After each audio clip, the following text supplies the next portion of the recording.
Hello, everyone, and welcome to the Nintendo Pipeline Podcast. I'm your guest host for today, Mina, and joining me today, we got... One Up Muffin, but you can call me Jared. It's CMM, but you can call me Clay. And it's James! You know who I am. You know who he is. I'm back. It's been a while since I've been on the podcast, right? I think, Yep. Brilliant Diamond Shining Pearl, more or less, when that came out. Yep. But I'm here, not only did they ask me to come back to talk about sales numbers, that's what this episode's about, they told me, Mina, you have to host this. So, Yep. I humbly obliged. Well, that's because you have all this knowledge packed into your head about these numbers that video games sell. I'm frankly, an idiot. I mean, quite frankly, that might be the only knowledge I possess. Yeah, so much information is stored about Nintendo sales, I don't have room for anything else. Oh, man. Don't forget your name and breathing. Your wedding day is going to be amazing. So, we have a lot to talk about. So, Nintendo just did their quarterly sales reports, as they do. And, of course, this was a big one. This was the holiday season. So, that's always the biggest numbers of the year. And not only did we have the holiday year-end sales, we get big sales for kind of everything, but they had a lot of new releases this quarter, right? We had Metroid Dread, Mario Party Superstars, Pokemon Brilliant Diamond Shining Pearl, and Big Brain Academy, Brain vs. Brain. The most important and biggest of all. Oh, yeah. So it was a big quarter for Nintendo. And obviously their evergreens just continued to sell as they do. And so I want to kind of talk about that. I want to talk about the new releases first. Let's get into that, okay? Yeah. I start with Metroid Dread, the thing that opened the quarter. So Metroid Dread sold 2.7 million units. Now, to put that into context, that's like 100K away from being the best-selling Metroid game ever. And it did that in 3 months. And that includes the primes, right? Like, that's Yes, not just yeah. the 2D Metroids. So the current best-selling game in the Metroid franchise is Metroid Prime 1 on the GameCube. It's like 2.85 or something. So it's literally like 100K off from dethroning Metroid Prime to be the best-selling Metroid. Quite frankly, it probably has reached that as we are speaking, though we're not going to find out till April, obviously. But yeah, resounding success, I think we can say, right? I think that Metroid Dread, it's just undeniably like Metroid is back. Like, this is pretty. I mean, to put this into perspective, also because I think we have kind of over time, we have a little, in my opinion, overcorrected into how small of a franchise Metroid is. Right? Because it used to have a really big perception, and then over time it's like, oh no, but actually it's not this big of a seller, right? But almost 3 million copies, that's more than Fire Emblem did at launch, that's more than Kirby has done, Kirby Star Allies, which was the second best on Kirby ever, right? Like, Metroid Dread is... this is just an outstanding result. I think Metroid did really, really well. I have a question about Metroid. Is 3 million, you said, is the like ceiling, give or take? Yeah. Is that a ceiling that all Metroids tend to hit?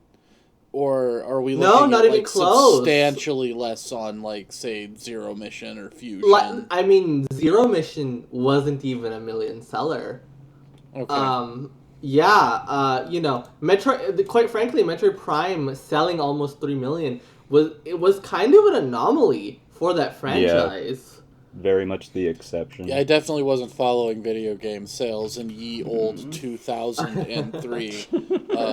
I was barely able to follow the conversations about video games on the internet back then. I mean, that's for the better. It was absolutely great. There were so many words I did not have to read. But so what about like Prime 2 and Prime 3? Or were those substantially less than 3 million? Or so the only game that got close to 3 million as well was Metroid 1, the NES game. No shit. Yeah, that is the only game that cut close to 2 million. That was just... It's basically what Metroid Dread is at. They're essentially tied, Metroid 1 and Metroid Dread right now. Yeah.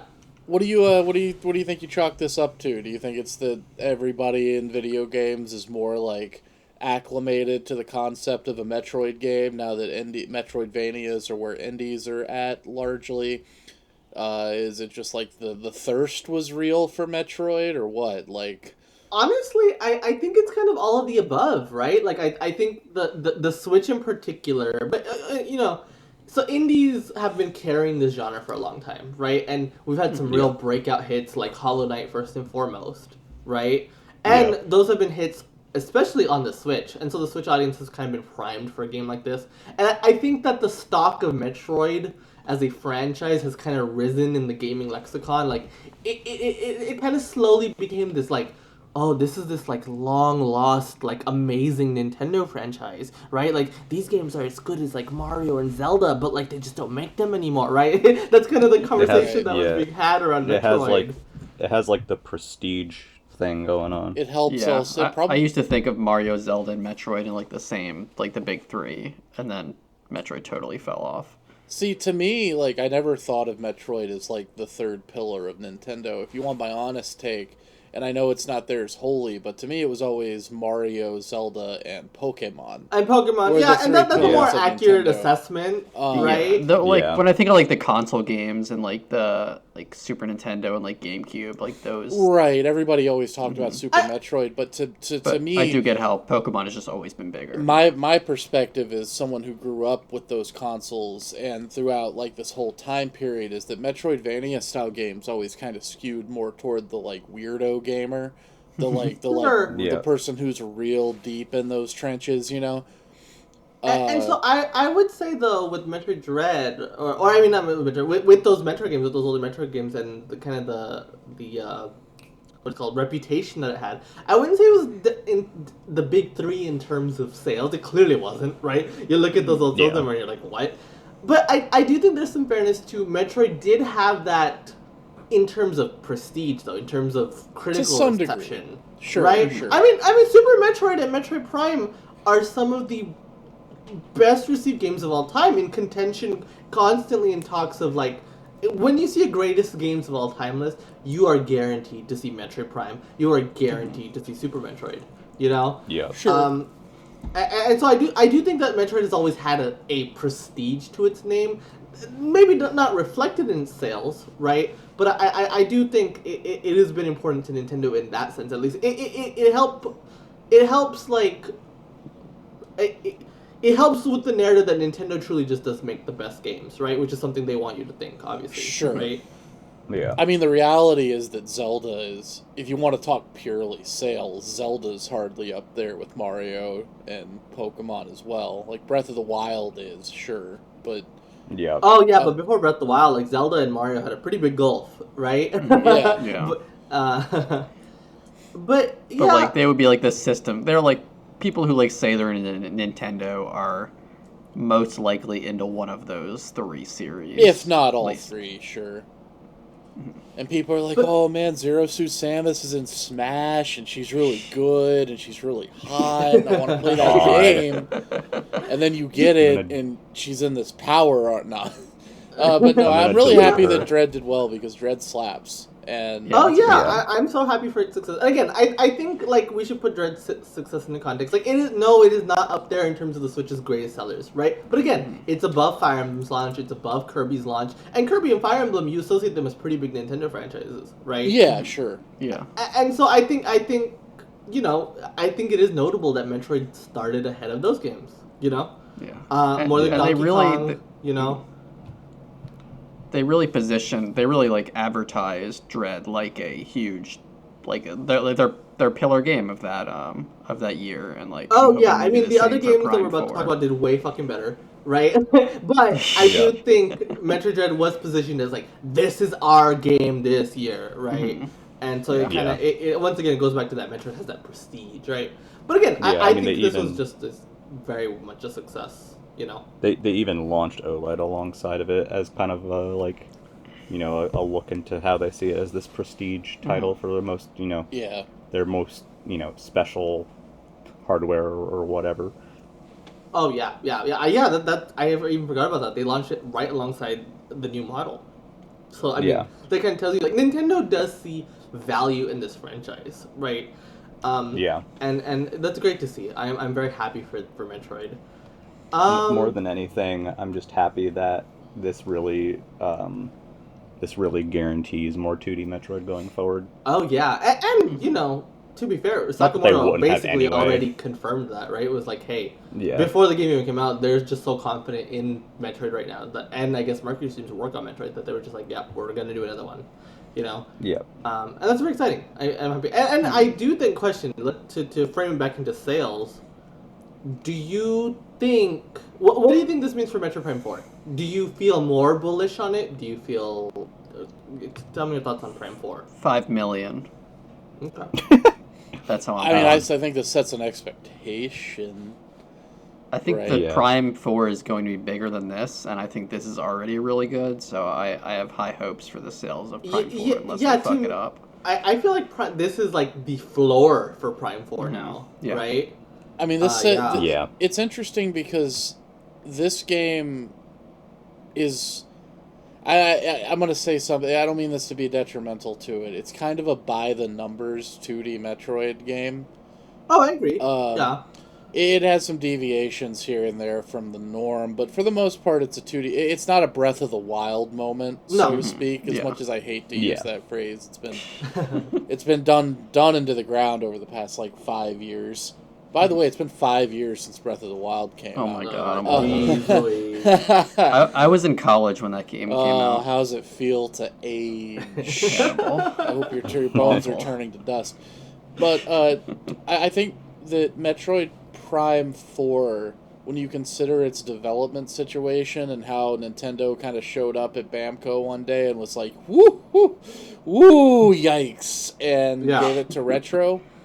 I have to wonder if Retro is going to give Metroid Prime, at least, its breakout moment, I hope so. That's the hope. And I think if that does happen, I do think the sky's kind of the limit for Prime 4 sales, Yeah, absolutely. I am kind of bullish on Prime 4. If they nail it, if it is what, and, it's a lot to say, right? But if it is that breakout moment, that Breath of the Wild moment for Prime 4, I could see 7-8 million units, honestly.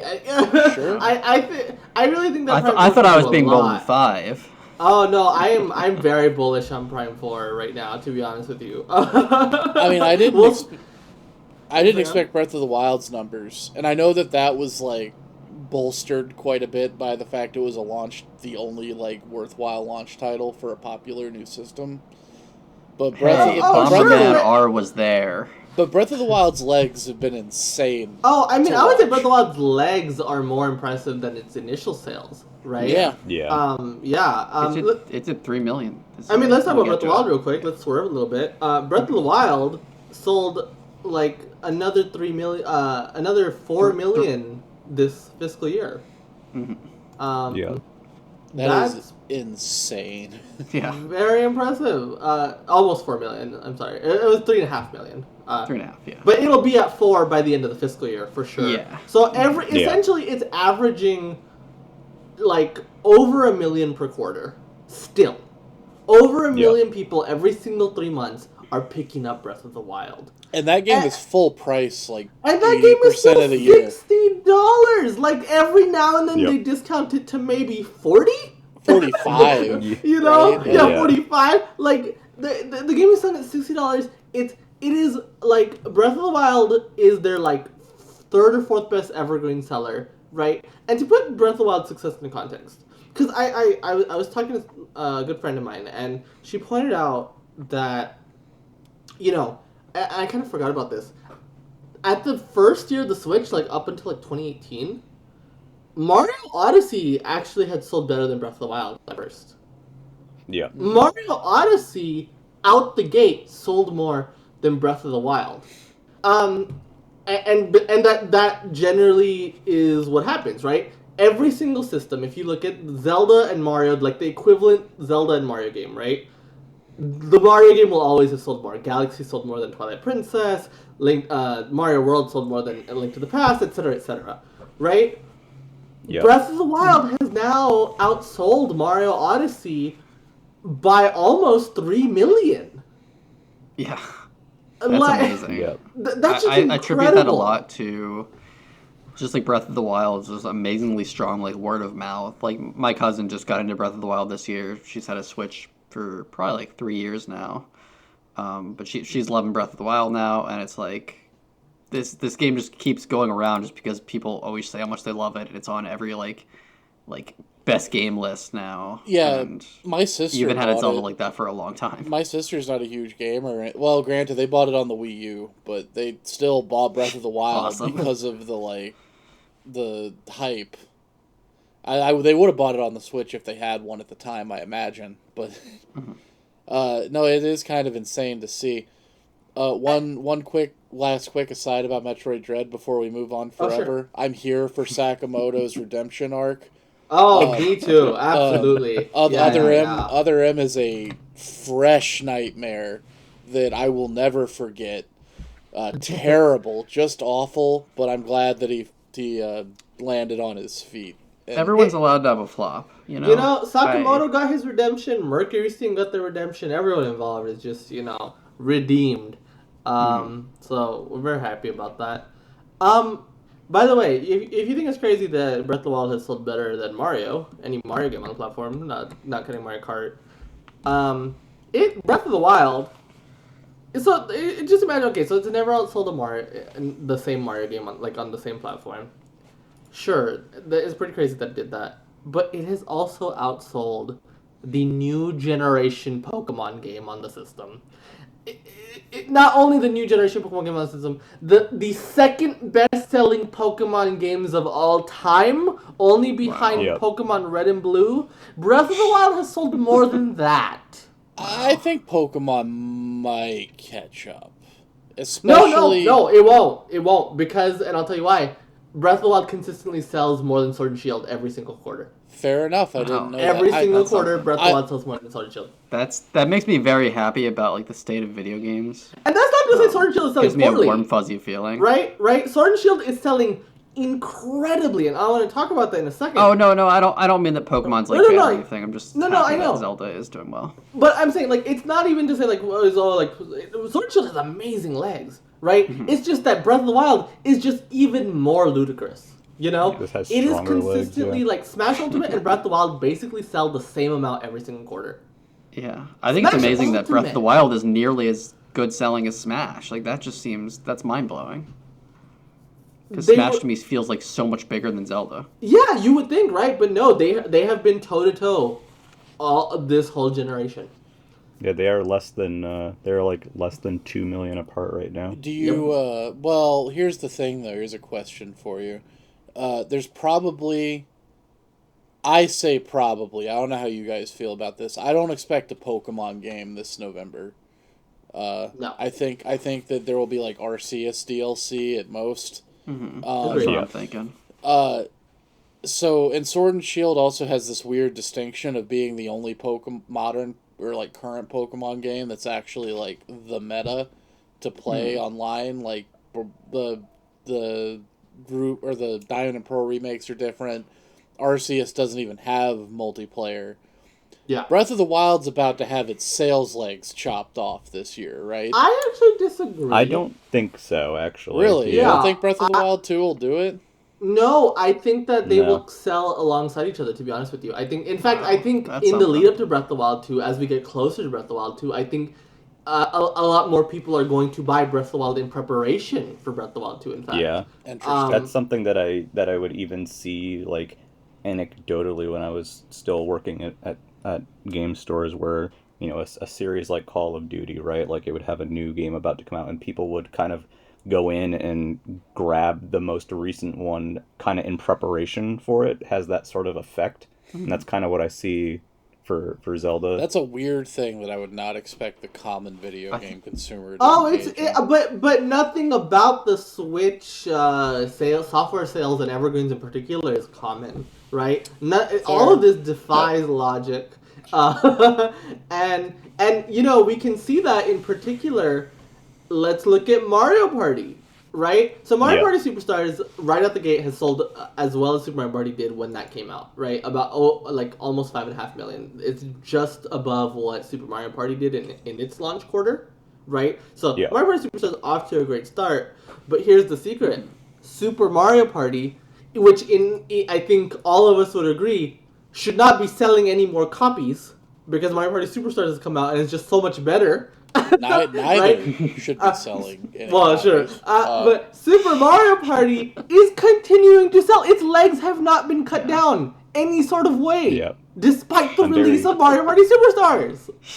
I'm very curious to see, especially like next quarter, to see what additional and the next couple quarters to see how Super Mario Party continues to stand, because my personal belief is that it and Superstars are so very differentiated from each other that there is reason to own both, and they're so different that they don't cannibalize one another. I suppose, so but like in my brain, I'm like, if you're buying a Mario Party, you should be buying Superstars, right? But no, I've even heard some, like, this is completely anecdotal, but I've heard some people who like tried Superstars and found it a bit tough to get into, and then kind of ended up enjoying Super Mario Party more for their speed. Granted, that's anecdotal, and I doubt that it's the majority of cases, but I do think that they're different enough that, there's merit to each one. It's like in my brain, and this is me forgiving the fact that it's Mario Party to begin with. I wouldn't expect the newest iteration of a game like Mario Party to not be the best-selling one. I actually am kind of curious now if that's the way it's always been. I would love to see sales numbers on the Mario Party trilogy on the 64. It's like when 3 came out, do people just stop buying 1? I mean, quite frankly, back then games just didn't have the legs that they did before, right? So I would doubt that if I had to bet, and I don't have the numbers in front of me, but if I had to bet, generally when a new Mario Party came out, that generally meant the end for the last Mario Party sales wise. Right? That's what I would expect, yeah. Yeah. You might not even be able to buy it in most stores. Right. But again, I can't say for sure if that's true or not. I don't have the numbers in front of me either, but I seem to remember that even despite that, Mario Party 1 was still the best selling of the 3. I mean, Mario Party 1 sold the best by far, 64. Yeah. But, so Super Mario Party, though, defies any sort of logic. Well, let's give it another... I mean, before we really get too crazy about it, we'll see next quarter. But it's quite interesting. So it is impressive. The fact that it sold 17.5 million units is horrifying to me. Disappointing in a way, I guess. I don't know. I've soured on that game quite a bit. But I do think, I still think Mario Party, I would believe Mario Party is pretty dang good. I don't think it's good, but I think it has its place. And Superstars is a good game. Its place is over there, away from me. Fair enough. It'd be really funny, James? What? Is if, so I think Odyssey managed to move a little over another 2 million so far this year, and Super Mario Party has managed to move a little over 2.5 million this year. It would be very, very funny to me if Super Mario Party outtook Odyssey in terms of total numbers. So you want to see me turn into an ardent Mario Odyssey fanboy? I'm going to see you turn into Arlo. It'll happen. That could happen. I'm one of those psychopath weirdos that likes 3D World better than Odyssey. I am too, don't worry. But you could get me a Cappy, dude. I will start praising Super Mario Odyssey like no other if it means keeping it above Super Mario Party. I think it'll stay above it for at least a while. I think Odyssey will stay above it, but it would be very funny if Super Mario Party. I think Super Mario Party will keep selling, but I definitely think it will slow down a bit. I mean the gap is too big. Also, the gap is 5 million, which is smaller than you think. The brand new 3D Mario. Also, it's funny because I think Odyssey, because everything else is just doing so obnoxiously amazing, we almost kind of downplay how well Odyssey has been doing, right?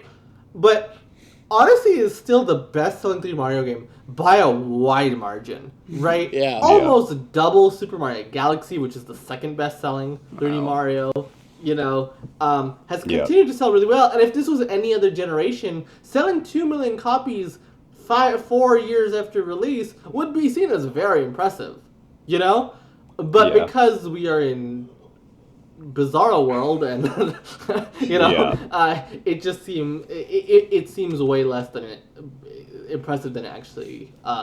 But it is actually pretty freaking impressive. I mean, it doesn't help much that the Switch is kind of inundated with Mario games. Oh yeah. I mean, Zelda's not, I mean, talk about it. Do you know that there's 1, 2, 3, 4, 5, 6 games with the name Mario that have sold another 1 million copies in the last fiscal year? Wow. 7 if you count Luigi in there.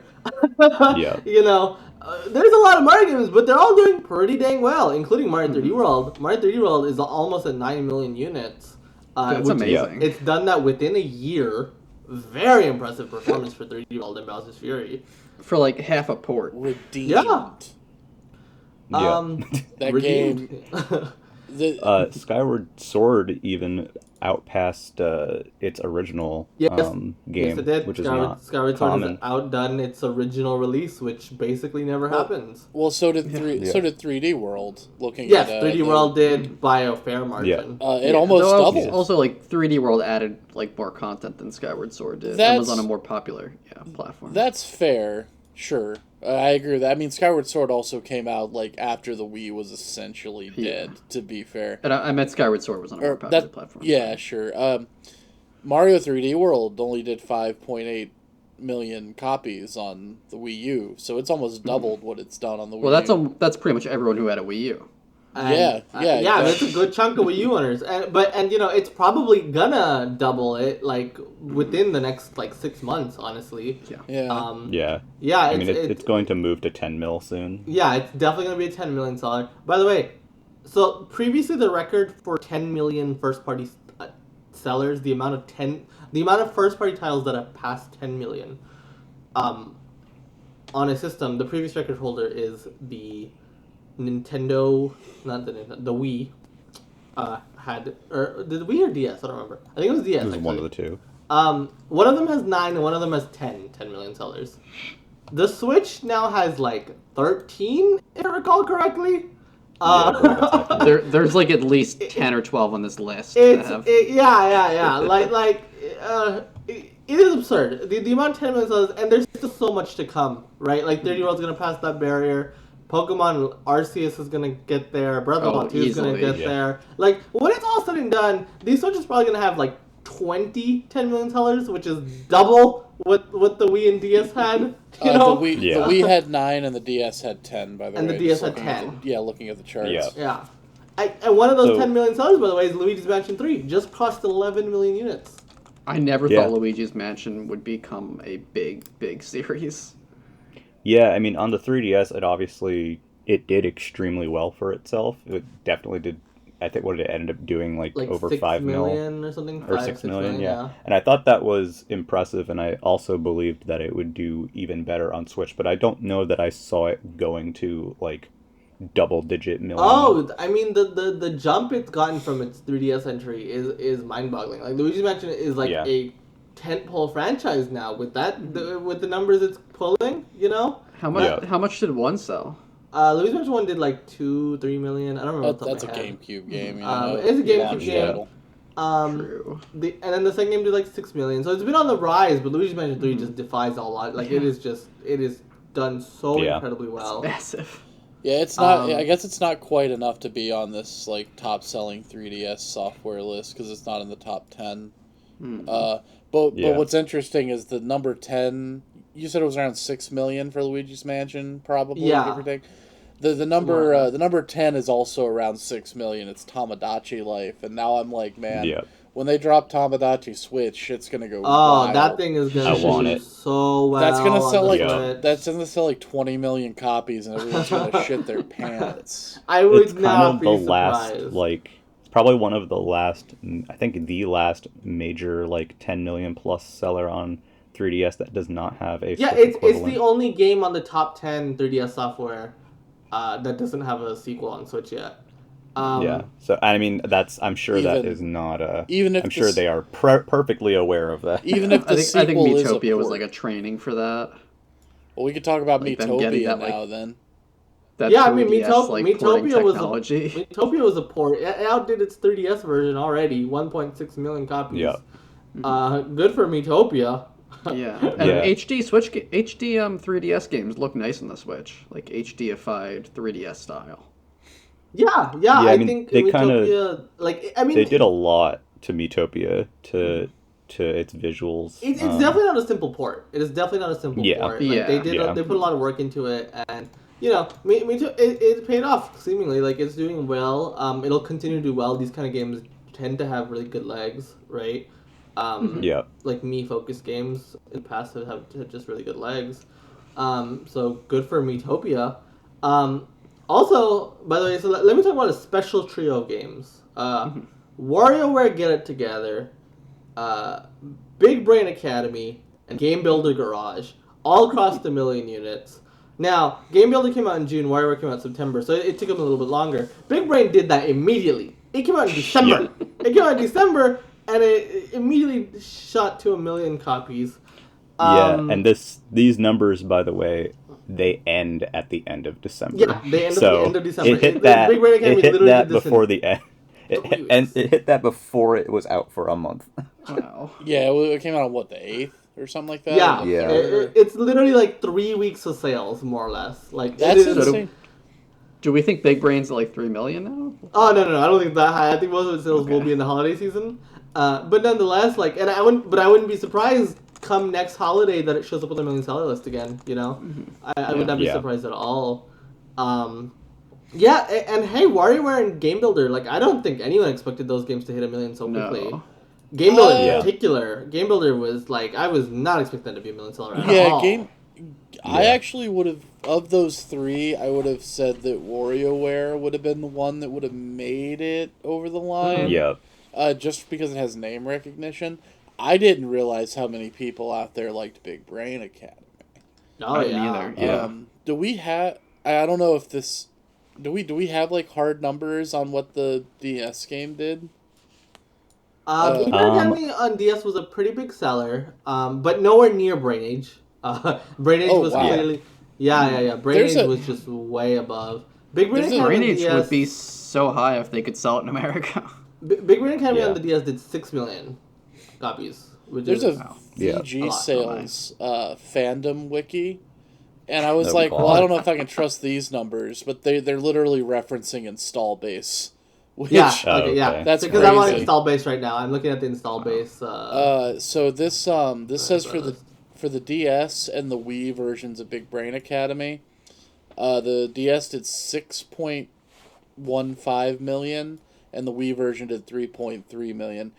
That's insane. Big Brain Academy did pretty well, but it is one of those Big franchises Sale Academy, dude. What the hell? But it is one of those franchises that you would have expected to have a big decline from the Wii and DS era, right? Because I think Wii and DS era software, you just kind of assume, okay, like, those games were just so specifically tied to those systems, and like, you know, like brain training games, fitness games, stuff like that, right? It feels like those games had their moment in that generation, right? Yeah. Sure. I think people underestimate the touch generation. But they are replicating their success on Switch, and I think that's very, very notable. You know, I think this is also a good sign that, hey, I think if they brought back Nintendogs, I think on the Switch it would actually be really big seller. You know? Bring back Sing.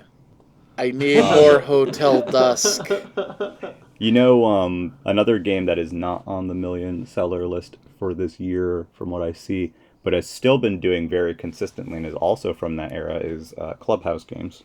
Yeah, Clubhouse Games. I'm sad that Clubhouse isn't on here. Clubhouse continues to do really well. It's not obviously it's not like a million seller per year kind of deal, but I would bet it has. It's at like over 3 million right now. So. Yeah, I bet it's like not that much below this list. Yeah, I mean. There's something I wanted to point out. Those 3 games, the Big Brain, the WarioWare, and the Game Builder, they're they are all more popular in Japan than Metroid, which I just think is like a very like just like wild thing of like the exact opposite than like the rest of the world.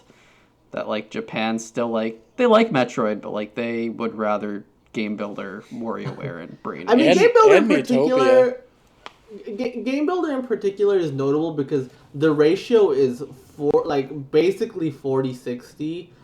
Actually a little more, maybe closer to like 45-55. From Japan to overseas. So Japan alone did a lot of heavy lifting for Game Builder Garage. That's actually I off the top of my head I can't tell you for sure, but off the top of my head I think that is like the second highest ratio of Japanese to overseas sales that we've seen this gen. The highest being Pikmin 3 Deluxe. Japan really carried Pikmin 3 Deluxe. And God bless them for it.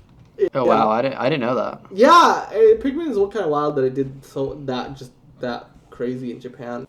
But yeah, another notable thing I would say, Mario Golf Super Rush came out in June. Yes. Sold over 2 million copies. It is on pace with Mario Tennis, which seems pretty crazy. I mean, Mario Tennis has basically always been way more popular than golf. So the fact that golf is having Tennis Aces level success, that's pretty freaking impressive. If I'm not mistaken, is it accurate that that Golf Super Rush is currently the highest selling Mario Golf? Oh yeah, by far in the series. Yeah, undoubtedly. It is. I mean, even more so. I think here's a crazy stat. It's done better than every Mario Tennis game that's not named Aces. Wow. You know, so Mario Golf, so to say like Mario Golf is doing really freaking well. I should play Super Rush more. I bought that shit on launch day, and I think I've played it twice. And it's not because I didn't like it; it just came out at a really bad time. I mean, they've doubled the content since then, right? Yeah, I usually get lost in Mario Golf games. The 3DS game, dude, weeks. Yeah, just weeks. That game was like crack to me. I grind Mario Golf Super Rush every month. Cool. For the costumes and stuff. Oh, there's costumes? God, I'm screwed. I shouldn't look at that. I have a question. Why does Pokemon Snap have 0 sales in Japan? I was about to ask that. I was like, did that game not come out? So, New Pokemon Snap has sold 2.3 million copies overseas, right? Mm-hmm. However, the Pokemon Company publishes that game themselves in Japan. Oh, and so Nintendo only reports on things that they publish, right? Mm-hmm. And so New Pokemon Snap, they did not have involvement with in Japan, the Japanese release. So that's why. So because the mainline Pokemon games, those games are co-published. In Japan, Pokemon Company and Nintendo both publish those games, right? Together. But the spin-offs, generally the trend is Pokemon Company.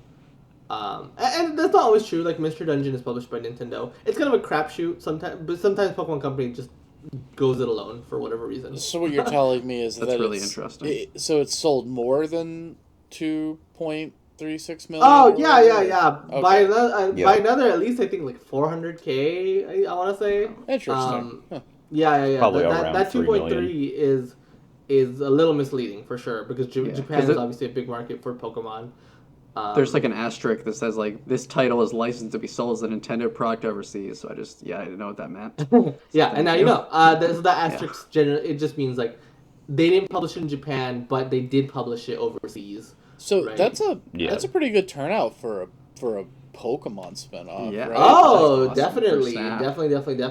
I mean, Pokemon Snap in its origin was already one of the better selling Pokemon spinoffs. Period. Sure. Right. That was a long time ago. But that was a long time ago. But like the 64, that era of Pokemon was that was Pokemania, right? Sure. And so N64 Pokemon spin-offs to this day are the best-selling Pokemon spin-offs, right? Pokemon Stadium sold more than 5 million copies. No shit, really? Yeah. No, I mean Pokemon Pinball 3 could sell over 1 million. They're better selling than even the ones that came out on the handhelds, like Pinball and. Well, no.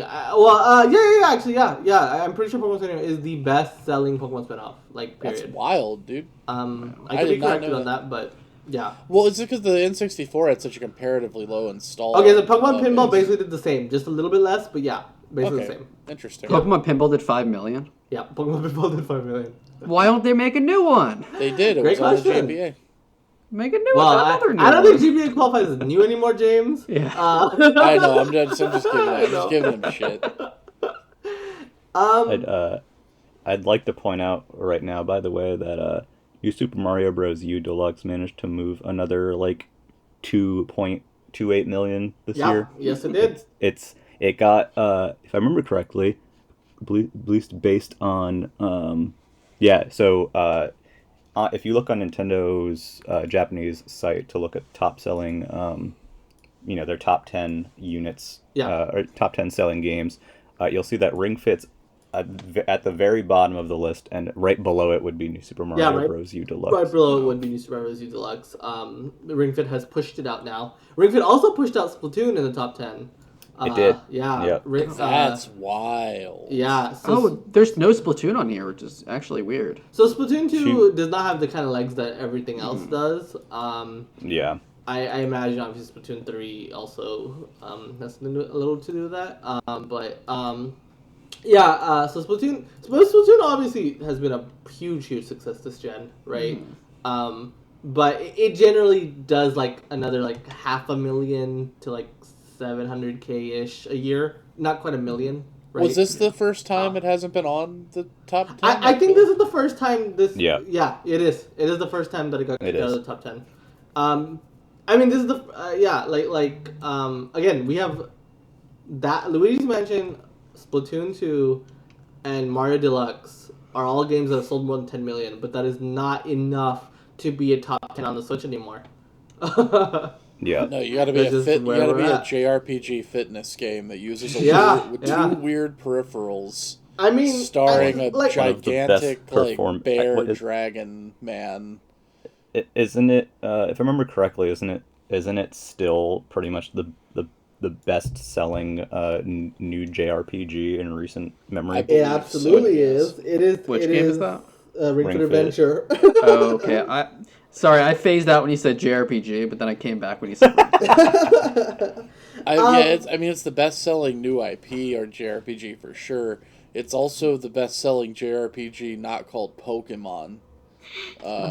Or Kingdom Hearts or whatever. I don't think Kingdom Hearts. No. It is not. It is outsold every Kingdom Hearts. It is basically sold every Final Fantasy except for I think 7 and 14, which 14's an MMO. Do we even count that? You know, and then.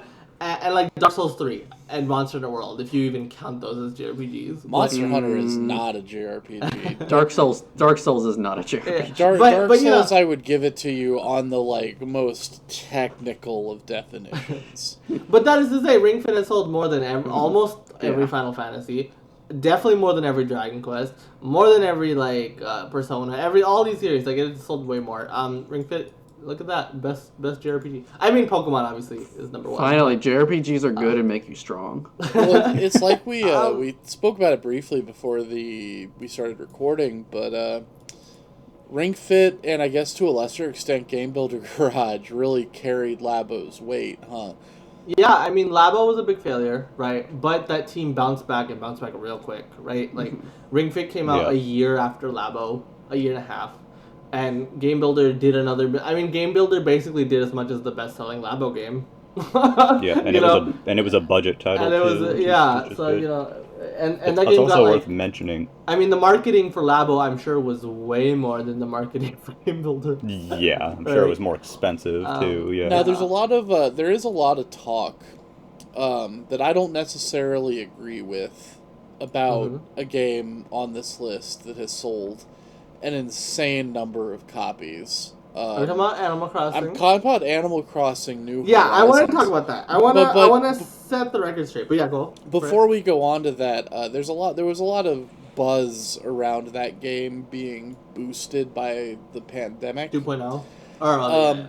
And I don't necessarily I think Animal Crossing New Horizons would have been the breakout moment with or without COVID. James, thank you.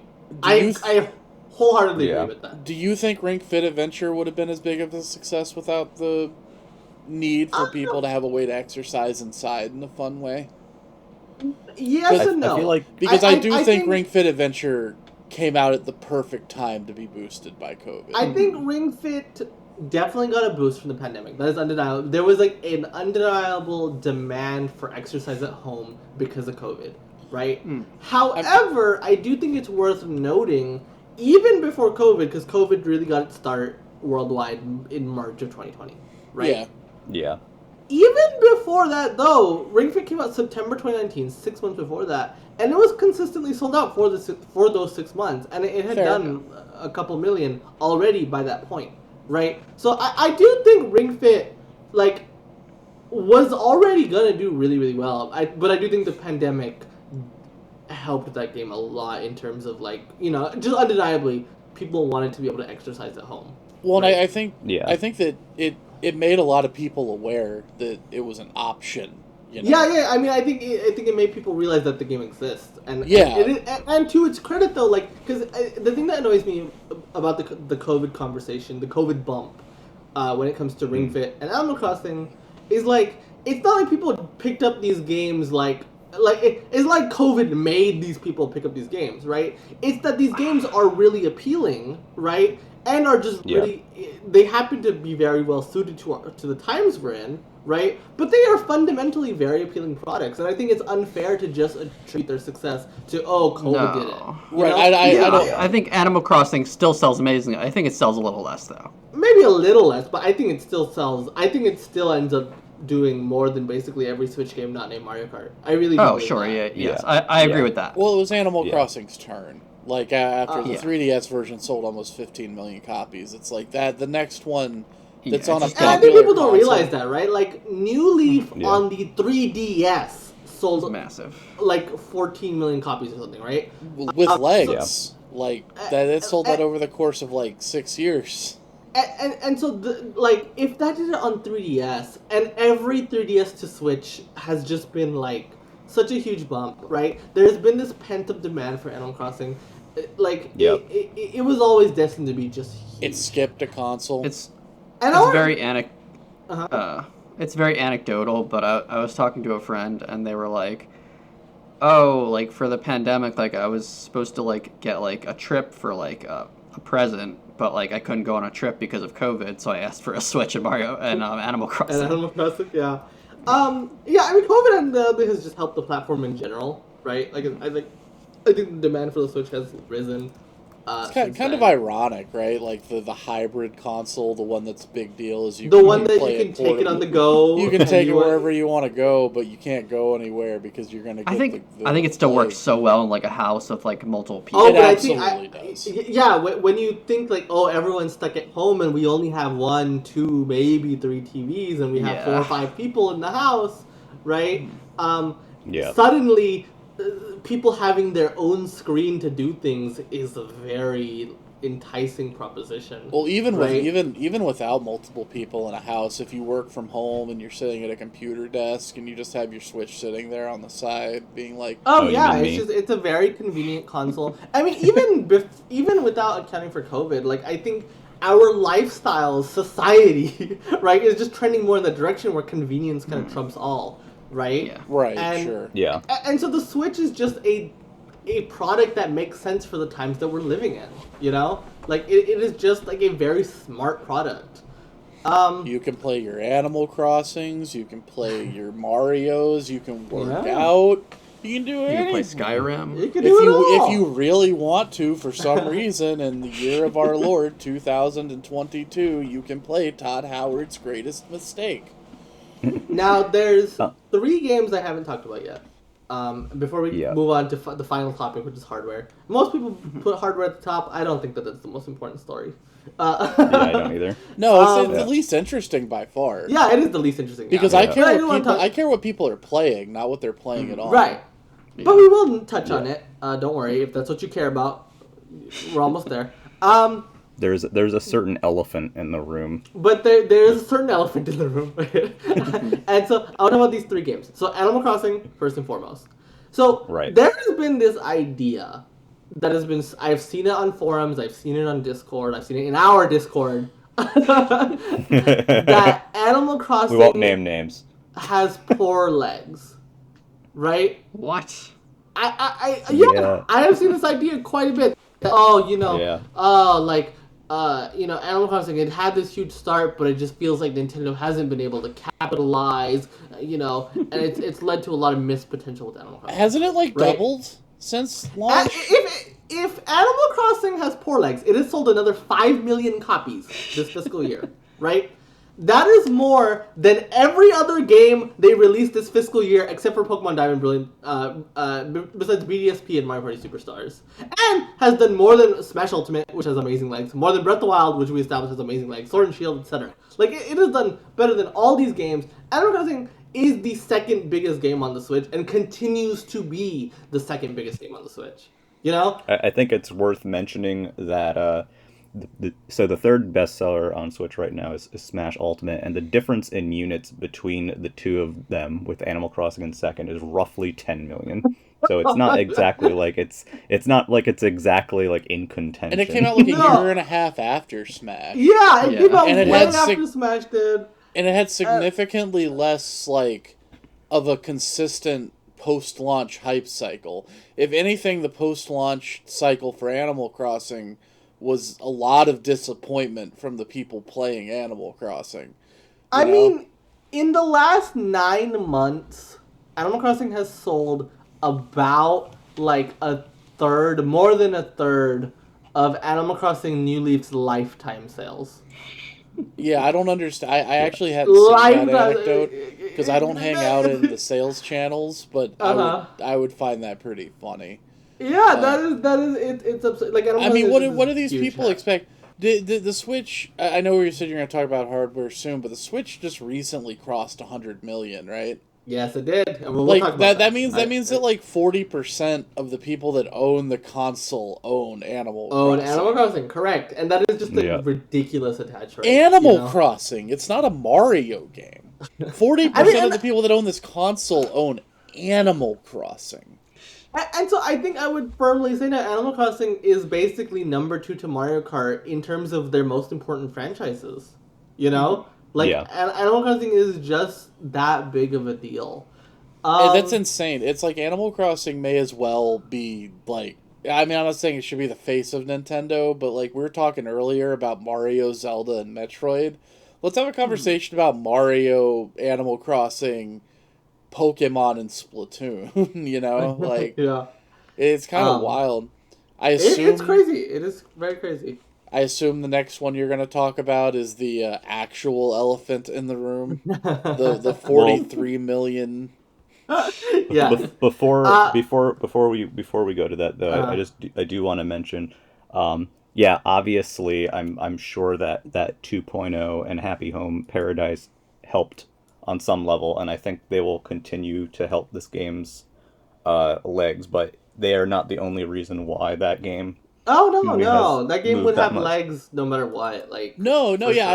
I believe that because it was almost a year, more than a year and a half. It was a year and 7 months before it got a substantial content update. Yeah. That's what I was saying. Really well. And that's what I was saying. For it to be 10 million units ahead of Smash Brothers, a game that for 3 solid years had DLC consistently coming out. And not just DLC, right? Months. High budget marketing continuously, right? Yeah, Game Awards reveals, Sephiroth. People just don't want to fight anymore. We just want to be friends. They were spending a lot of money promoting Smash Brothers for 3 continuous years, and Animal Crossing is selling more than that game.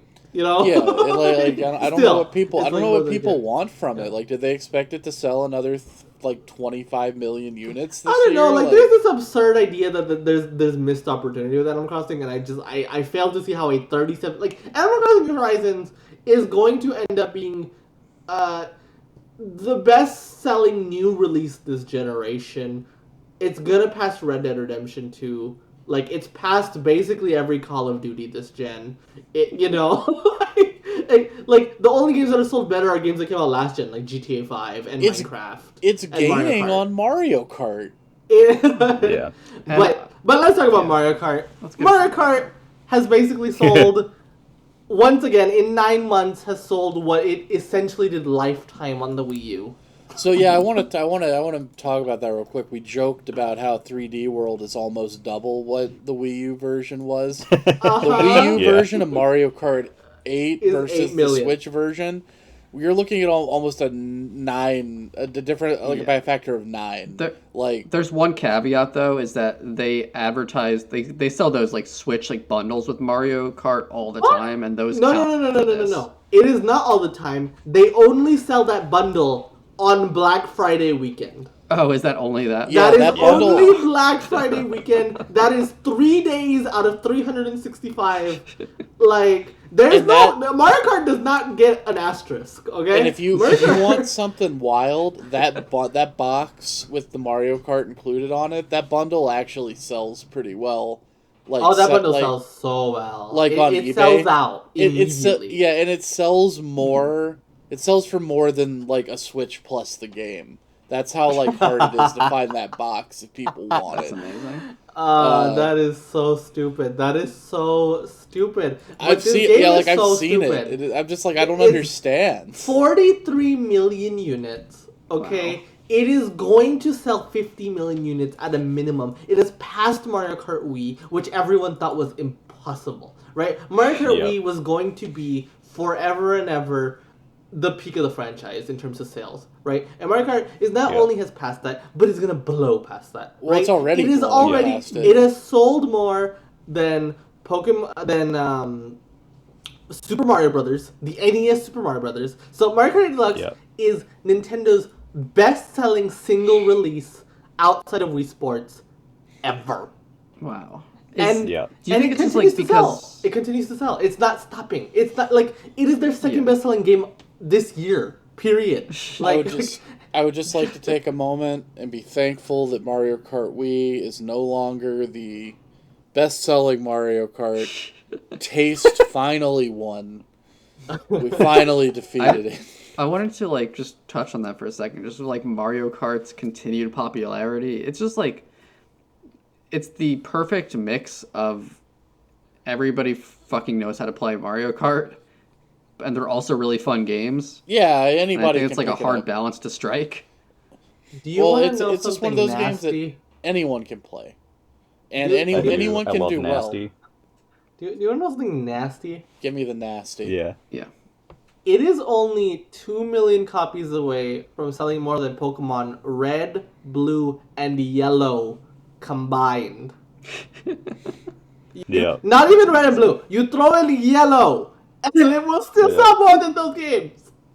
It's also just fun to mention that if you combine Wii U sales, we are over 50 million. Oh yeah. If you include the Wii U version, it has passed the 50 million mark. Like, it is. Well, and then as a quick aside, just to throw this out there, because we kind of got lost in the mix. You mentioned Pokemon Red, Blue, and Yellow. Let's Go Pikachu and Eevee moved another million units this year. It moved another million units 3 years after release. Not just 3 years after release. And after Sword and Shield have come out, after Brilliant Diamond Shining Pearl have come out, it still pushed another million copies. I understand that the next game you're probably going to want to talk about is Diamond Pokemon? And Pearl. Yeah.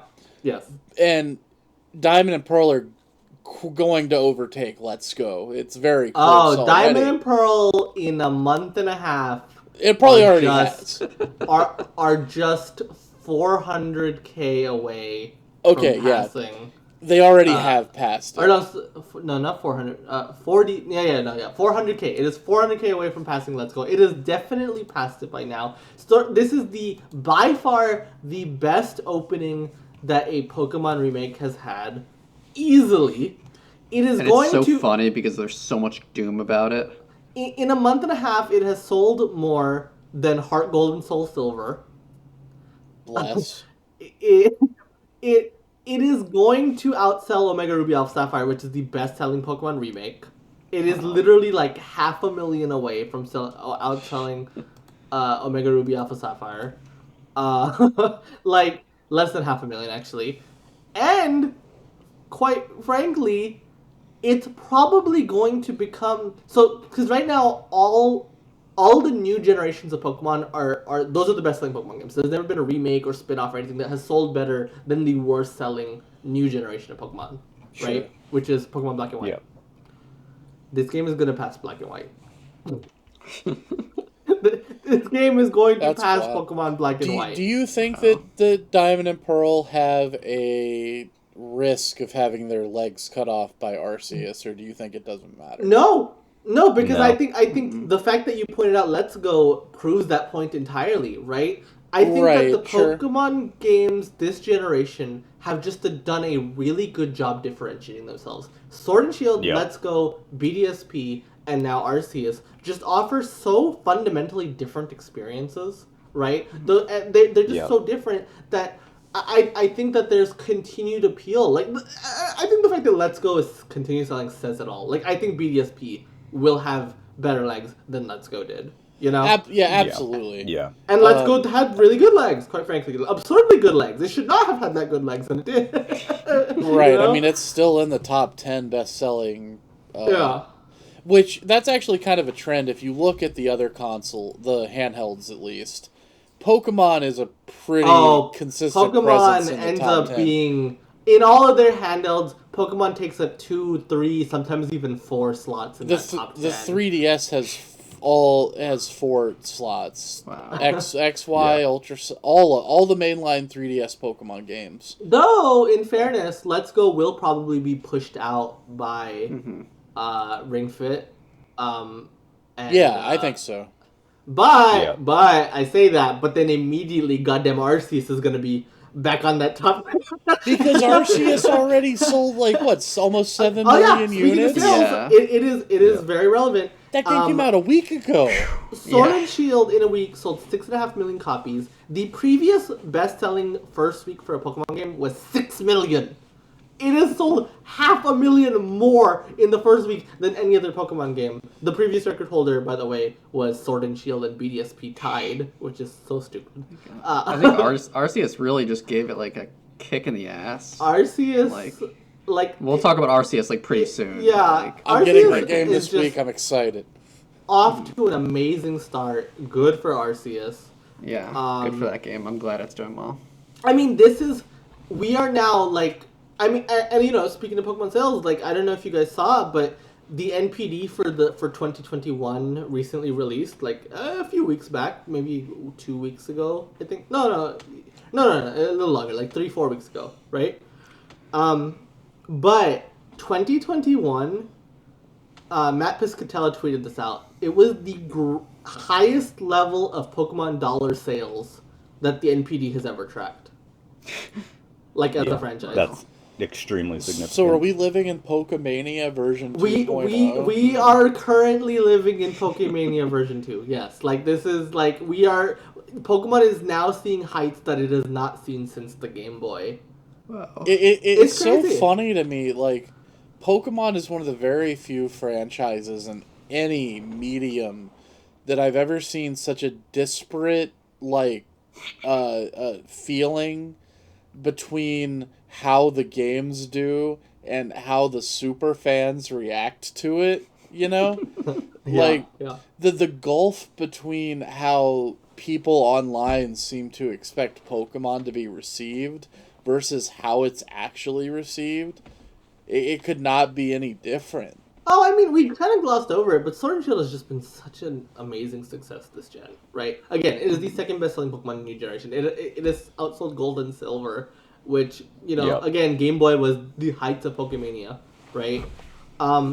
Sword and Shield, and to me that points that, hey, you don't have that good legs without some level of good word of mouth, you know? Yeah. Yeah, no, I absolutely agree with that. I as much as it pains me to say this deep inside my soul, I am somewhat empathetic to the concerns and complaints of the people that complain about Pokemon online. It's very hard to ever want to agree with them because they are obnoxious and extremely difficult to deal with on a human level. But I can't get over this idea that these games are just like the worst thing ever made, like embarrassments to the craft, and like that's how they expect everybody to see these games when it moves 24 million units into like that is just not the public perception of these games, right? Like the games are just really, really, really, really popular. But to Game Freak's credit, like Pokemon is seeing the heights of its success right now, and yet they just released a game that is the biggest shakeup that the franchise has seen in years, right? I don't think that Game Freak's resting on their laurels, if that was the concern, right? Because I'm someone who likes Sword and Shield. I like it a lot, in fact. James, I know you agree with me. I don't think that the issue has ever been, well, maybe it has been to a certain extent that they're quote unquote resting on their laurels. The complaints I see are more that they're just not putting the amount of effort and time and money and care into the games that they can afford to, which is something I do understand. I understand where that complaint comes from.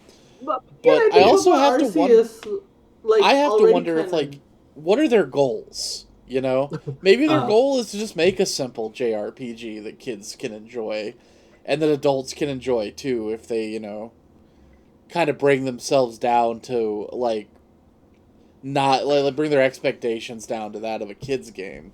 Like, I don't know how big of a company Game Freak is. Maybe they're a smaller team of people than the like. I don't necessarily need Pokemon to be like an Ubisoft game, you know. Oh no, where like thousands of people are working on it all across the world. Right. I mean, and I think there's an interesting dichotomy there, right? Where we're like, I think we all agree that like the trends that the industry has been going in with like these ballooning budgets and this focus on production values and this and that have been a detriment to development teams. Iwata was right, man. Iwata said it back when the Wii came out. And that was going on 20 years ago at this point. Yeah. It was like, we didn't want to get in this graphics arm race. I'm paraphrasing here. Because eventually it's going to get to the point where it becomes detrimental to the people making the video games. And I think we're at that point now. Oh, absolutely. And, I mean, we're past that line, in my opinion. Yeah. And yeah, we are. If Game Freak wants to make a... I mean, I hope to God they're not, like, crunching themselves to death to get these games out. Maybe they are. I don't know. And if they are, that's terrible. And I would not be surprised if they are, because that's just how this business works. Right. And it's awful. And I would prefer them to have more time to comfortably make the game that they want to make. But I don't need them to pour, like, 4 or 5 years into a game that they make that's, like, grand in scale or whatever. I would be happy with a pixel Pokemon game that looked like black and white, you know? Yeah. Granted, that might be more difficult because sprites are hard to make, and there's like 1,000 Pokemon now, so... I don't know. Yeah, it would be pretty dang hard. But yeah, I think most people agree, is the thing. 24 million people bought the damn thing in 2 weeks. But I think underlying the main point here, I do think like Sword and Shield, like clearly it was good enough for most people, right? It's cool to see that it do that well, in my opinion. All right, that's enough about software. Software did very fucking well. Yeah, you have any closing thoughts on that? One thing. Yeah. One thing before we move on. This is back to Mario Kart for a second, but I want to put an evil question out here. And what I want to know, and I honestly, I don't know how this would be. I mean, this would be Nintendo's like internal numbers, but I'm genuinely curious to see if there is any sort of trackable uptick in Mario Kart 8's 8 Deluxe's performance, even if minor, since the launch of Mario Kart Tour. Well, it obviously has not. I think there could definitely be some sort of tie there, but I think more so it is that Mario Kart, generally the better that the Switch does in any given year, the better Mario Kart does, right? Yeah, and I definitely don't necessarily think that there's like some like massive like uptick. But I'm curious as to what impact there is. What impact that does have, yeah. I mean, but I do think if we were to attribute the success of a lot of these games to a single game, I do think that would be Animal Crossing, though. I do kind of think there's a Animal Crossing effect going on. I think part of the reason that Pokemon is doing better, the reason that BDSP did so freaking well, right, is I think Pokemon is a game that more naturally is attractive to the the new audience that Animal Crossing brought in, right? I think Mario Kart is like that. I think Mario Party Superstars is like that, right? I think there's a lot of games in that vein that I think had Animal Crossing not come out, I think these games would not be seeing as much. I think they would still be doing very well, but I do think that the Animal Crossing has brought in an audience of people that likes these kinds of games, though. You know? Yeah. I mean, you bring in a significant, number of people new to the ecosystem every year, and evergreens in general are going to flourish because, that's what they are. Yeah, sure, yeah. Especially the ones that are easily accessible. So let's talk about how well this hardware did. Okay? Yeah. So I think the biggest headline when it comes to hardware sales is that they are missing projections, right? Yeah. They are dropping it by, I think the previous forecast was 24, and now it is 23. So they're cutting their forecast by 1 million. Right? Oh, wow. Yeah. However, they did want to make clear that they believe that the cause for that is the lack of supply. They have said that particularly in North America, which keep in mind North America is Nintendo's biggest market by far, right? Yep. There has been a lot of scarcity because of delays in production and distribution since Black Friday, is what they said. Yep. So Nintendo themselves are blaming supply issues, right? Mm-hmm. But despite that, and I think it's so funny because like the headline is, big drop in sales or whatever, right? Like 20% decrease year over year or whatever, right? It is still their second biggest year for Switch hardware. I mean, honestly, wake up, sheeple. This is just a smoke screen for the incoming Switch Pro announcement. It is definitely going to happen. Definitely on the way. So I can't even say that with a straight face. I do think it's also... Clay's going to kill me. Also worth noting that they upward projected their software numbers by 20 million. Mention that, yeah. So despite them downcasting their hardware by 1 million, they upped their software forecast by 20 million.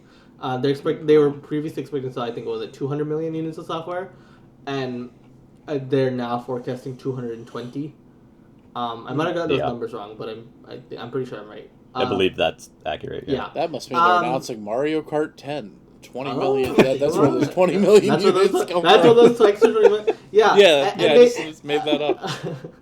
And they say it's because software has just been doing well above their expectations. And so even like their profit forecasts are not changed very much as far as I could tell.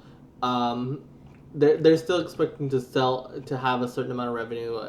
So they despite the decrease in hardware sales, again, and this is still their second biggest year ever. This is what, year 5? This was year 5 of the Switch?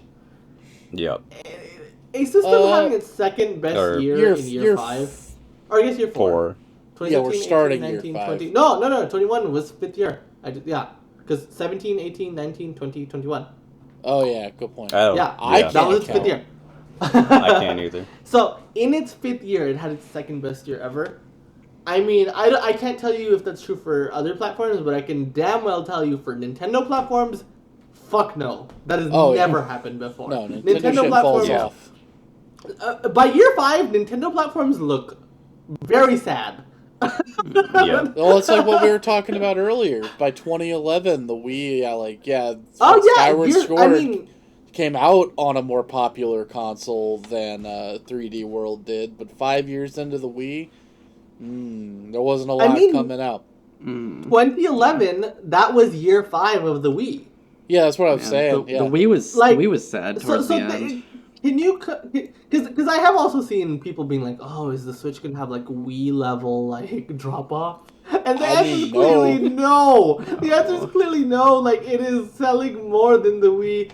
ever has, like, in its 5th year. You know, it has now outsold the Wii, and it is not stopping anytime soon. Well, like, I mean, the Switch is behind the Wii, and by year 5 of the Wii, we had a Rhythm Heaven game. True. and 2 Wii Sports games. True. And it's worth noting, so they're still forecasting 23 million units, right? That is going to be their 3rd consecutive year of being above 20 million units, with demand not slowing down. Put them damn near 130 million if they hit it by the end of the year. But here's the kicker. We all agree PS4 was a massive success, right? Yeah. Yeah. The PS4's sales-wise. Yeah, sales-wise. The PS4's peak year is 20.0 million units.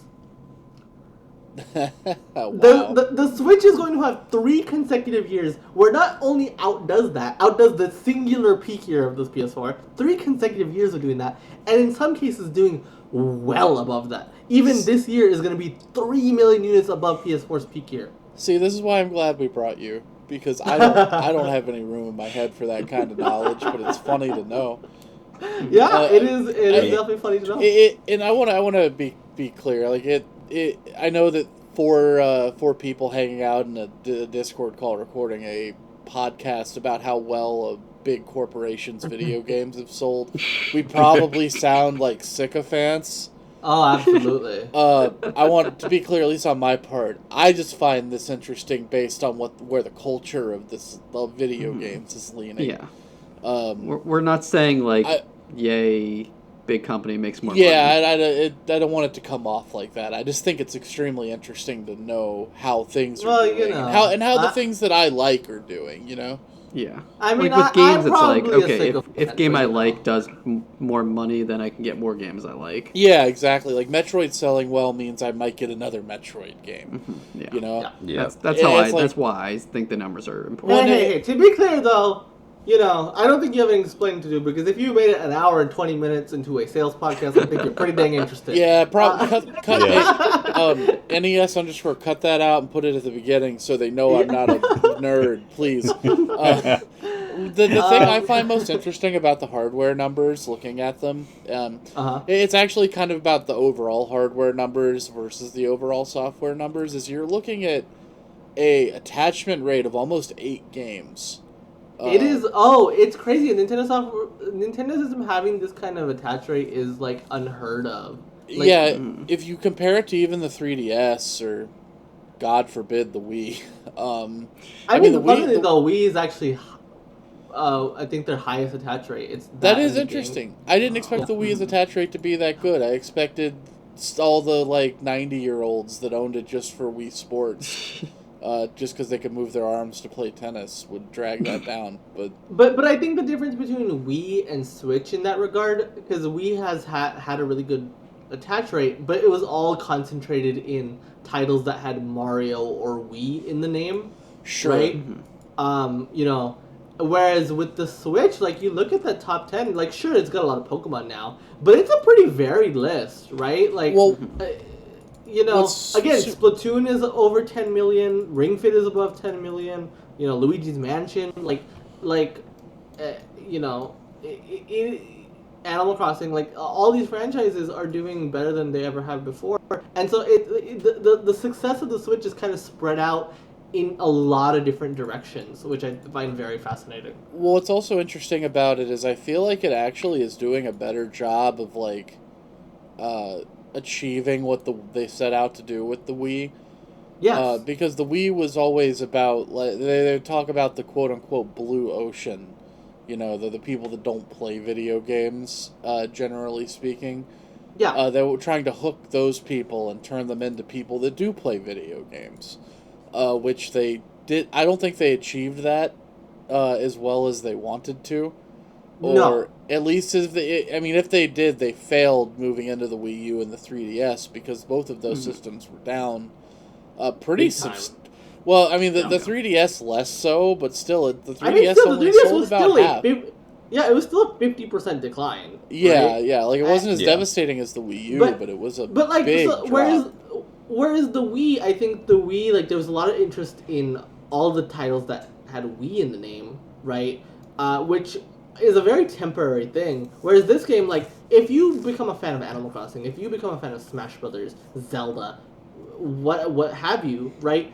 These are things that are going to hook you in long term, right? These are games that are not just like one-off experiences, right? And don't get me wrong, this is no disrespect to those Wii games. I like those games a lot. I think they're some of the best games ever made, quite frankly, right? But I do think like the kind of software that Switch is selling, it is selling lots of casual software like Ring Fit, right? But even in games like Ring Fit and Animal Crossing, which are skew and Hell Mario Kart, these are things that skew more all audiences. Right, but I think those games do a better job of hooking people into the continued Nintendo ecosystem than the Wii titles did. Well, they certainly do a better job of introducing someone to video games than Wii Sports did. Which, I mean, by the way, on that note, so they had a very interesting statistic on this page that I think is very much worth pointing out. Because the general perception is Wii fell off a cliff, right? And so generally, if you were someone who bought a Wii in the first, second, or third year, by year 5 you just weren't using it anymore, right? Sure.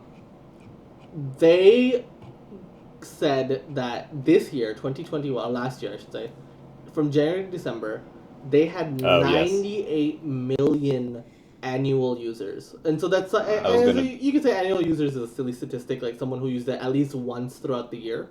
Right? But what that does indicate is that, hey, basically the entire fucking install base has used their Switch at some point in the last 12 months. Yeah. Which is amazing. They're not just like letting this thing dust. Yeah. They're not just buying this for Boom Blocks and Wii Sports. This is a system that has just continued interest, and even if you bought it in 2017 and 2018, 2019, you are still finding reason to use this system, and I can guarantee you that has never been the case for a Nintendo system before. No. Right? Yeah, I wanted to bring up that number as well, because especially when you look at that number, which is 98 million plus, next to hardware sales worldwide, which is at what, 103 point something. Yeah. That is a very high number for annual playing users. I mean, again, that is a very highly engaged ecosystem. Yeah, engaged is the perfect word. There's a very high level of engagement with the Switch ecosystem that is just unprecedented for a Nintendo system in particular. And you got to factor in all the weirdos like us who probably have more than one of them. Oh, sure, but I would argue that... that's what I'm saying. That makes that number even more impressive, because I have 2 Switches and one of them doesn't connect to the internet for reasons. Yeah. So they don't know that I'm using that one, and they don't need to know. Yeah, or even people who have sold Switches. Even if you think about people who have gotten rid of systems, and maybe someone else picked them up, and maybe someone else didn't. But you even with all those factors at play, you still have a user base that has played games on your system in the past year that's as high as 98 million out of 103 million.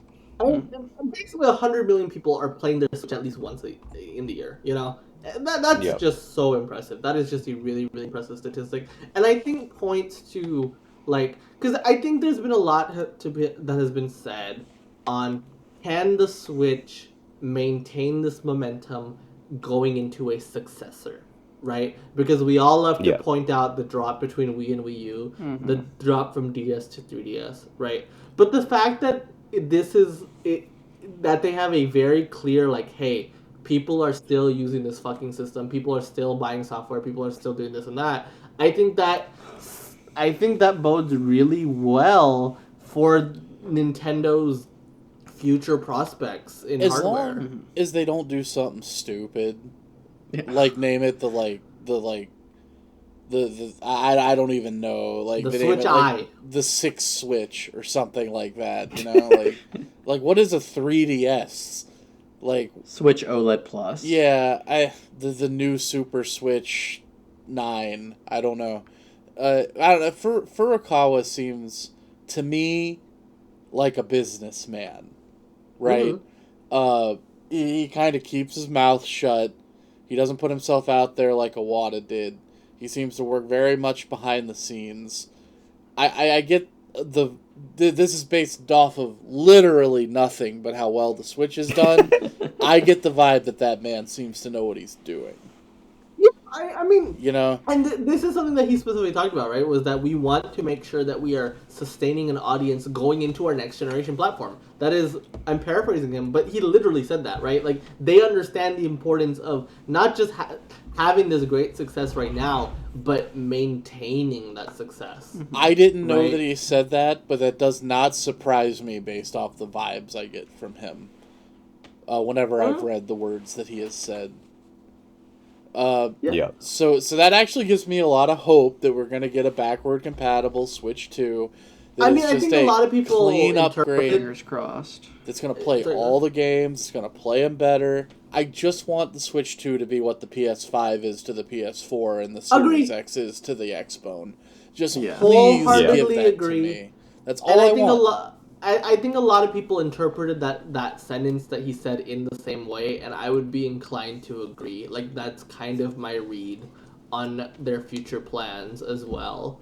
The fact that the CEO and president of the company is saying these things, I think, is very encouraging for what this means for the Switch platform going forward. Like, I do think and really do hope that, like you said, it is like a PS4 to PS5, like an Xbox One to Xbox Series X, right? Of just this, it's the same thing but better, and we like that because the Switch is pretty freaking rad. And I love. And there's room for innovation in there, right? Like the inherent setup of the removable controllers means they can pack more wacky tech into the Joy-Con 2s if they want. You know, right? That's what I was gonna say. Like, I love a hot Nintendo shake-up as much as anybody else. I was in line for the Wii. I thought the Wii U was a great idea, sort of. I love the two screens. I think the two screens is a great thing for video games, and I'm kind of sad we probably won't see that again for another long time, maybe ever. But I'm always down for Nintendo to do whatever the hell they want to do to shake things up. I just think that they can do it within the realm of a hybrid machine. And the Switch already, in my opinion, has shown that they're willing to play fast and loose with what that means. They release all these different types of controllers for it. I mean, the Ring-Con... The Ring-Con is weird. Isn't that proof enough that there's still room to do weird-ass shit? I mean, Labo was that. Labo wasn't a success, mind you, but Labo does show that, even within this framework of a hybrid that plays like a traditional system, they can do a lot of weird shit with it. Yes. A lot of innovative stuff with it that's true to that spirit of Nintendo. Yes. I mean, Labo made use of the IR camera, which was why did they put that on there? Skyward Sword controls better on the Switch with motion than it did on the Wii. Yeah, agreed. So does Galaxy. And so, this is Nintendo's hardware in its ultimate form factor, and so I think we all agree we just want that to continue. Right, and I think, and I would say all of this that we've talked about today is an encouraging sign that will continue. Well, I also think it would be borderline market suicide to drop out of the handheld market because that's always kind of been Nintendo's bread. Well, not always. It's not always. They can't go back. I will say always. It has always been Nintendo's bread and butter. Since the Game Boy came out. Since the Game & Watch. In a lot of situations, it's been the only thing keeping them truly afloat, is what I would say. Yeah, I mean, the Wii U... The GameCube and the Wii U times were hard carried by their handheld counterparts. And the N64 to an extent, too. Yeah. So I don't see a world where they abandon the handheld market. I mean, I don't see them abandoning the hybrid concept either, right? Well, that's what I was going to say next. Is I also don't see them ever wanting to split again. No, you can't. No, I don't think you can't get devs on board again for that. No. Those times are over. I feel like whenever they pulled the trigger on the Switch because they needed to in 2017 because it was kind of a do or die situation there, you know. They obviously weren't going to go away forever or anything, but the Wii U was dire. But it's once you pull that, you don't put that toothpaste back in the tube, man. You got this hybrid console, that's what people want. There's a demand for this, not not to mention internally, they've kind of restructured their teams to kind of be all mixed up and together. So you have those previous, handheld only teams, now working on stuff alongside the guys who worked on traditional console the games, stuff. Like internally, they've kind of set themselves for it. And the games that historically did really well on handheld do just fine, if not better. Yeah. Yeah. Oh, I mean, better than ever, and selling at goddamn $60 a pop, right? Yeah. Yeah. Right. So, yeah. True. Man, wait, is Brain Age a $60 game? No. Brain Age is a $30 release. And only in. I'm sorry, not Brain Age. Big Brain Academy. Big Brain. Yeah, Big Brain is a $30 release. That was 30. Yeah. And WarioWare was 50. 50, and Game Builder was 30. Yeah, 30. So, but so there's room for other. But Pokemon previously had never been more than $40. Now it's selling at fucking $60 and it's selling better than ever. And Animal Crossing was historically bigger on handhelds. It was like $30-$40. Yeah, now it's a full price game. Plus DLC. So to tie it all back together, like the theme of this podcast, right? Like sales, right? I do think like the hybrid platform, right, has just been, and the Switch in particular, has just been this perfect element of like their hardware is selling like their handhelds do, maybe even better, right? Their software is selling at premium console level prices, right? And it's selling better than ever. And they're able to take advantage both of the idea of playing on the go, but also leveraging stuff you could really only do in home console with like local multiplayer, right? It's just been this thing of like this perfect situation for Nintendo, and they have seen success that. They are more successful right now than they were in the Wii DS era, when they had two systems that were on top of the world, right? Yeah, two amazing selling systems. Nintendo's really at their peak right now, and I really hope to see that continue. I hope they don't rest on their laurels much. I hope they continue to, give us good innovate with things like Breath of the Wild and RCS. Yeah. So RCS is going to join that 10 million club. Oh, yeah. In 5 days. Do you think Kirby will? Okay, I don't think Kirby will, but if he does, Lord have mercy. Don't hurt me like this. I do think 3D Kirby will sell. I think it'll be the best selling Kirby. Well. I'm willing to put my stamp on it. It will become the best selling Kirby game ever. What's that? What is that ceiling? Like 5 million something. Oh, okay, so what you're telling me is 3D Kirby 2 in 2027 will be the 10 million club. Yeah. That's what I'm saying. Okay. All right. So thank you for listening to this podcast, though. Well, we went pretty long, but I had a good time. I think we had a good conversation. Yeah. For people, I talk a lot. I'm sorry. We have fun here. Yeah, we have fun here. Clearly, if you made it to the end, you clearly enjoy listening to some extent, right? So we appreciate that. You can find us every week on Spotify, on Apple Podcasts, on Google Podcasts, basically anywhere you can find a goddamn podcast. We are there. Yep. We're also on YouTube. Now Stitcher as well now. Oh, we just added Stitcher. Look at that. We have a Discord. I think it's literally discord.gg/Nintendo Pipeline, right? Yeah. Yeah, I recently asked for an invite, and I was like, "Oh, look at our fancy URL." Yeah. And you can also find the link on nintendopipeline.wordpress.com as well. Yes. But yeah, you can find Jared, Clay, and James pretty much every week, right? Mm-hmm. Anything I missed with plugs? No, I think that's pretty much it. Great job. No, thank you so much. Thanks for hosting and guesting and having all the responsibility today. Yeah, thanks for the unbelievable well of knowledge you have about video game Thank you for your number knowledge. Because I don't. That might sound sarcastic, but I actually do find it fascinating. I'm glad that somebody is like capable of keeping all that in. Yeah. Yep, and we didn't even talk about my bad cereal habits this week, so that's look at that. That's good. We need new hot takes every week. Yeah, I gotta comb Clay's Twitter for the problematic tweets.